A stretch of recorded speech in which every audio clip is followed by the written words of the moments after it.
verte. Et les enfants des voisins, ils jouent régulièrement. Puis on est une ruelle qui est quand même assez organisée. Là. On a un CA, évidemment, c'est toutes des femmes, là, comme bien souvent pour ce genre de projet-là. Et puis on a des modules de jeu, on a une surface de terrain synthétique qu'on s'est fait donner par une commandite d'une entreprise. Donc on est une ruelle très, très, très mobilisée. L'été, il y a des spectacles dans la ruelle.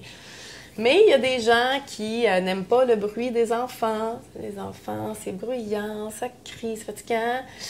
Puis, il y a quelqu'un qui a porté plainte à la Ville de Montréal parce qu'il voulait démanteler, dans le fond, les modules de jeu. Là, on parle de petits modules de plastique, là, c'est pas la ronde. Là.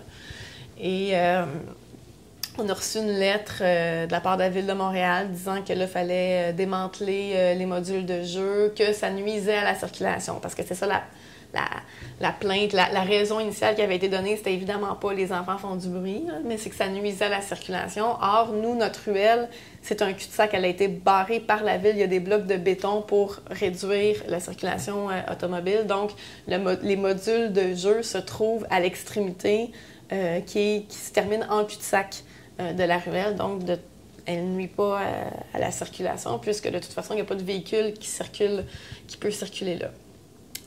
Et donc, on reçoit cette lettre-là, on s'obstine avec la Ville. Finalement, ça va jusqu'à l'ombudsman de la Ville de Montréal. Non, non, non. Puis là, on se fait donner début juin un échéancier. Si le 19 juin, vos modules de jeu ne sont pas démantelés, c'est la Ville qui va venir les démanteler. Avec le maire Codal sur son marteau-piqueur. Oui, bien là, c'était Réal Ménard. C'est le maire de l'arrondissement de Schlager-Maisonneuve. Et puis, tout le monde était un petit peu découragé parce qu'on avait l'impression d'avoir utilisé tous nos recours. Puis là, on s'est dit non, non, non, on va se mobiliser, puis on va faire une campagne médias sociaux, puis on va dénoncer comme quoi c'est inacceptable. Fait qu'on avait monté une campagne sur les médias sociaux pour dénoncer la situation et c'est devenu virtuel. Ça a pris une ampleur insoupçonnée. Le téléjournal 18h est venu faire un reportage sur la ruelle.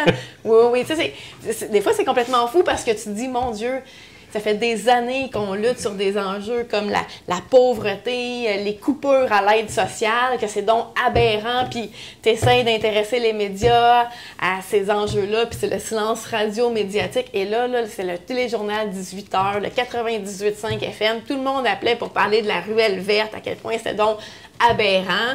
Bon, la bonne nouvelle de cette situation-là, c'est que finalement, écoute, la journaliste a même fait venir Réal Ménard dans la ruelle pour l'interroger. Finalement, on a eu la permission de garder nos modules de jeu. Ça, c'est la bonne nouvelle de cette mobilisation-là.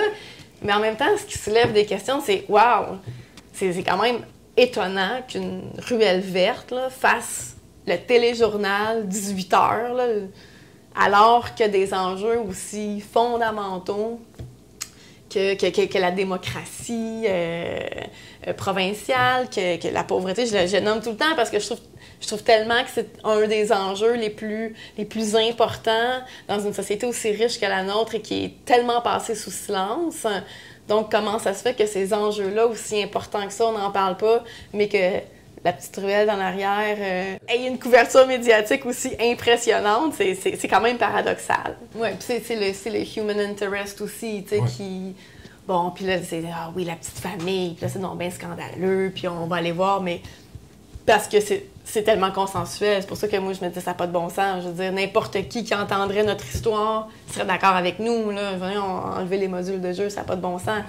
Bon, en même temps, c'était tellement consensuel, à mon avis, que c'était un petit peu facile pour un média de s'emparer de l'histoire, mais qu'un média de quartier s'empare de cette histoire-là, j'aurais trouvé ça tout à fait légitime, je me serais attendue à ça. Ouais. Maintenant que ça prenne cette ampleur-là, c'est quand même drôle, puis ça doit nous amener quand même à nous questionner sur ce qu'on retrouve et surtout ce qu'on retrouve pas dans nos médias.